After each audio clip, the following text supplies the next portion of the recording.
Hey everyone, welcome back and happy, Thursday. All right, guys. Well, I don't know if you caught our Salt Lake City recap, but if you didn't catch it, then you need to go back and be a part of the replay crew for that because Salt Lake City was good. And I'm loving Mary Cosby on the show. I feel like she's doing a great job. And yeah, yeah, it's interesting. It's like a 180, I feel. Anyways, we're not back to talk about that. We're back to talk about Shannon Beador. But before we do, if you guys haven't already, go ahead, pop off in the comment section. If you're not subscribed, get subscribed. Don't forget to hit that notification bell. And also, all of you guys are always asking me, and I love it. And it's almost Black Friday, the best shopping day of the year. People are always asking me about my skin. I think it's really sweet. This is what I use. It is my Blooming Face Pro 2.0. So with the press of a button, it has different settings, and it uses this little vibration to illuminate, lift, rejuvenate, and take the inflammation out. Feels like a little facial massage. But the best part is normally it's $300. You get $200 off if you click on the link in my comment section and also in my description. But also on top of that, if you don't absolutely love it and it doesn't take away your double chin, they're guaranteeing your money back. So yeah, I think that's a good sell. With that, let's get into this. Thank you to Reality Blurb. Following the news that Shannon Beador had settled John Jansen's $75,000 lawsuit against her, her attorney is explaining why. Well, because she was getting sued.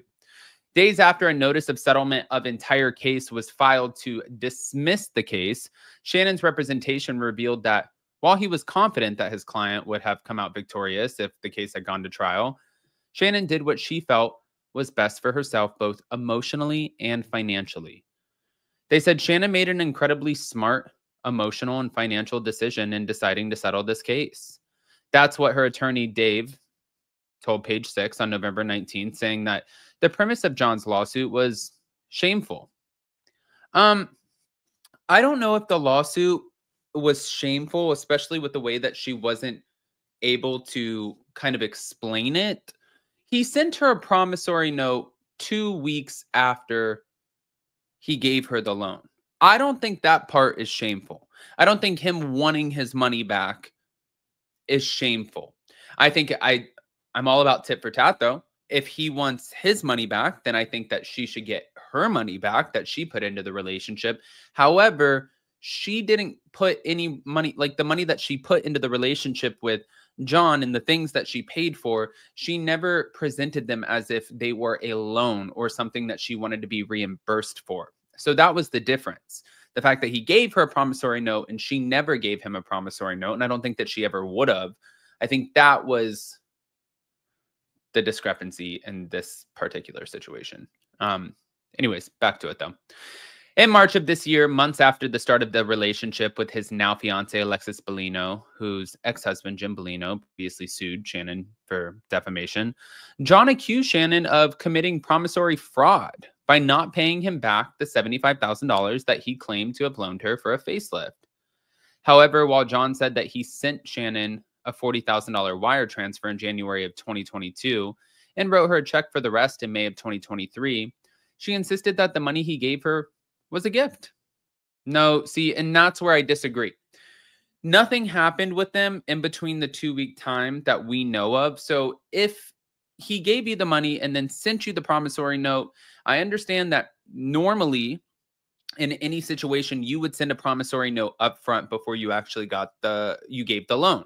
So you would sign the promissory note, you would agree on the promissory note, you would agree to the terms, the length to pay back, the lifespan of this loan, like how long is it going to take you to pay it back? Is it 12, 24, 36 months, something like that? Normally that comes out right away. And that's something that you just kind of, you nip it in the butt immediately, so you don't have to deal with this BS after, which is exactly what they're dealing with, the BS. But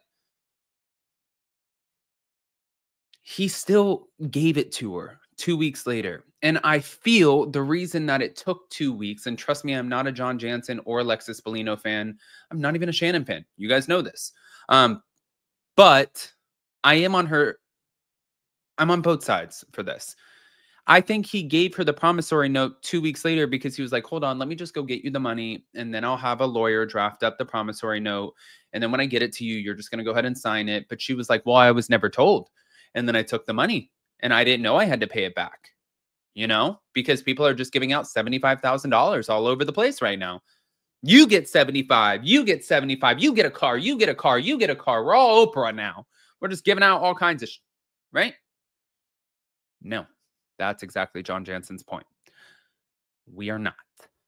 But, okay, moving on. Months later, the attorney who also represented Shannon in Jim's case against her, which she won, congratulated his client on her moral victory. I have no doubt in my mind that Shannon would prevail in this matter, but the cost of defending her case would easily be more than the amount that was sought. And while she was certainly prepared to fight for the truth, I congratulate her in taking the high road and putting this matter behind her. In addition to the $75,000 that John sued Shannon for and other costs, including his attorney's fees, not good. Back in March, after the filing of John's case against her, Shannon spoke to People magazine, admitting that she was shocked and disappointed in her former partner. This is why he did not want to sign the non-disparagement, which I agree that he should have just signed the non-disparagement. She should have signed it. He should have signed it. But I think that he knew what was going on. He knew what was being said about him on the show because Alexis Bellino was kind of like his like little like fly on the wall as to what was being talked about. He knew his name was going to be mentioned, and she can only say so much. She can only talk about what she was actually involved in and what conversation she was privy to. So I'm sure on top of the conversations that she was privy to that she brought back to him, he was probably thinking in his mind, what other conversations are being had that she doesn't even know about? Like she didn't go to London. She wasn't a part of certain things. And then say you have Tamara bringing stuff back to her. She's bringing it back to John. And yeah, I could see where that would also be a big problem. And he wanted to make sure that they were both going to sign or both not going to talk about each other. But I don't think he knew if he signs a non-disparagement after she's already filmed all of this. I believe the non-disparagement starts on the date of the non-disparagement.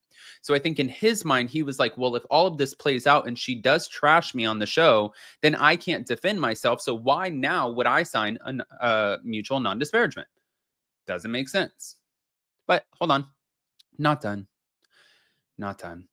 My attorney has been in constant communication with his counsel, is what Shannon said. I agreed to pay John what he wanted because I knew that attorney's fees would surpass the amount sought. But more importantly, to eliminate the negative emotional components that come with a lawsuit. It is important that I continue to focus on the positive aspects of my life and move forward. John declined the offer because he refused to sign a mutual non-disparagement agreement. And I was hoping that if I met his baseless demand, we would at least use this as an opportunity to bring complete closure to this chapter in my life. Well, how do you feel now? I want to hear what you guys think, especially now that the attorney is speaking out. I am happy that we can kind of put this behind us, but now I feel like since we are putting this behind us, we're also putting Alexis Bellino and John Jansen behind us, and that is the best gift that anybody could have given us out of this lawsuit. By the way, again, guys, if you are looking for the perfect gift for Black Friday, don't forget to check out the link that I'm pinning in the comment section and also posting in the description for my blooming Face Pro 2.0. Again, normally $300, but with my code, you get $200 off and they guarantee satisfaction or they will reimburse you. I love you guys, and we'll see you next time. Bye.